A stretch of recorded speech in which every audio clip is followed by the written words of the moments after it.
do Arraial, e eles emitem um relatório dizendo sobre as condições em Canudos, dizendo que as pessoas passavam fome, dizendo que as condições sanitárias eram terríveis e que Conselheiro era um louco. A igreja é impedida de enviar para Canudos padres para celebrar missas, casamentos e batizados no Arraial do Belo Monte. Antônio Conselheiro, em 1894, inicia, antes da vinda dos freis, uma construção de uma igreja nova, porque aquela pequena igreja de Santo Antônio não já mais cabia tanta gente, porque o número de pessoas em Canudos já crescia de forma, a cada dia crescia, segundo Euclides da Cunha, se construía por dia 12 casas. Imagine a quantidade de famílias que não chegavam em Canudos.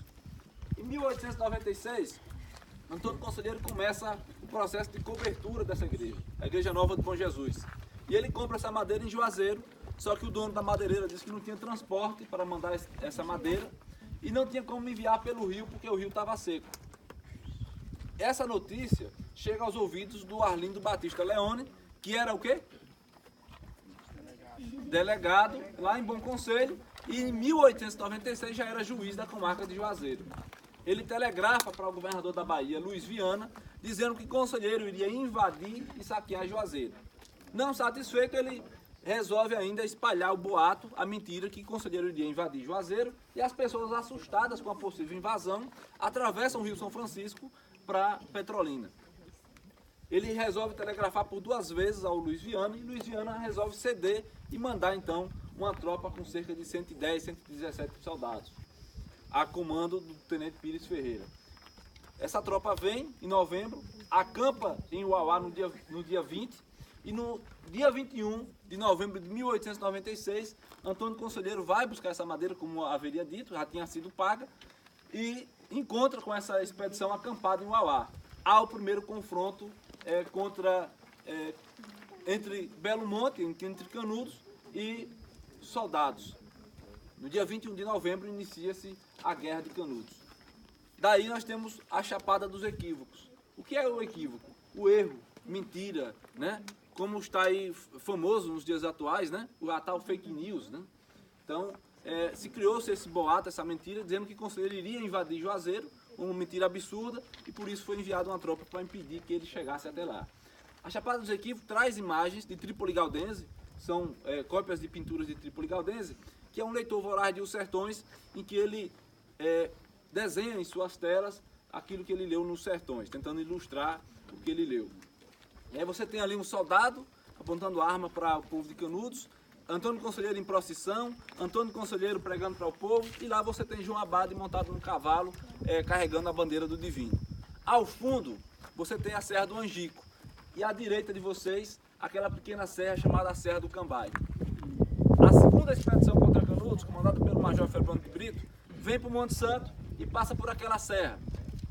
Mais à frente daquela serra tem uma lagoa chamada Lagoa do Cipó, e na Lagoa do Cipó houve uma batalha corpo a corpo entre conselheiristas e militares. Essa segunda expedição foi a primeira expedição federal que veio contra Canudos. Veio com 609 homens e um canhão Krupp. Quando eles chegam na Lagoa do Cipó, eles enfrentam conselheiristas sem armas, apenas com paus, pedras, facão, e eles ficam apavorados e dizendo que estavam enfrentando homens que mais pareciam leões, porque não temiam a morte. Imagine muitos soldados ali armados à frente dos conselheiristas, e os conselheiristas partem em um grito, em um brado, e há um confronto corpo a corpo, né? E aí você tem muitos corpos caindo ao redor dessa lagoa e o sangue descendo para essa lagoa, e essa lagoa ficou conhecida até hoje como Lagoa de Sangue, né? Por conta justamente desse confronto, dessa batalha. Em 17 de janeiro de 1897, essa expedição praticamente é vencida e ela bate em retirada. O Major Febrônio de Brito pede autorização ao seu comando maior para poder retirar-se, porque não tinha como avançar. Então, ele bate em retirada, não deixa nenhum armamento, e os conselheiristas retornam para o Arraial. Mobiliza-se uma terceira expedição, agora comandada pelo coronel Moreira César e coronel Tamarindo. O coronel Moreira César, famoso pela lá no Rio Grande do Sul, pelas revoltas que enfrentou e venceu, o coronel destemido, o coronel famoso, conhecido como corta-cabeça, por cortar a cabeça dos seus inimigos, ele vem em março de 1897, vem um dia antes do combinado, coloca a tropa, submete a tropa ao cansaço, à fome e resolve avançar contra Canudos. No dia 3 de março de 1897, ele resolve atacar e diz uma frase dizendo, vamos almoçar em Canudos, vamos invadir Canudos sem disparar um tiro. Antes de chegar em Canudos, ele ainda diz, temo apenas de que o Antônio Conselheiro não nos espere. E quando ele chega no dia 3 de março de 1897, ele na Fazenda Velha, acampado lá, ele desce e é atingido no abdômen. É levado para o acampamento e na madrugada de 4 de março de 1897, ele morre. Assume o comando o Coronel Tamarindo. O Coronel Tamarindo, impossibilitado de assumir o comando, olha para a tropa toda dispersa, todo mundo tirando suas fardas, abandonando os comboios de munição, de mantimento e correndo pelas caatingas. O Coronel Tamarindo sobe em seu cavalo e diz, é tempo de Murici, cada um cuide de si. E aí dispara em direção àquela serra imponente, aquela serra lá atrás, à frente de vocês, chamada Serra do Angico, e nas baixas daquela serra ele é alvejado e morre. O corpo do coronel Moreira César é levado pelo alferes até Umburanas e na perseguição os conselheiristas queimam esse corpo.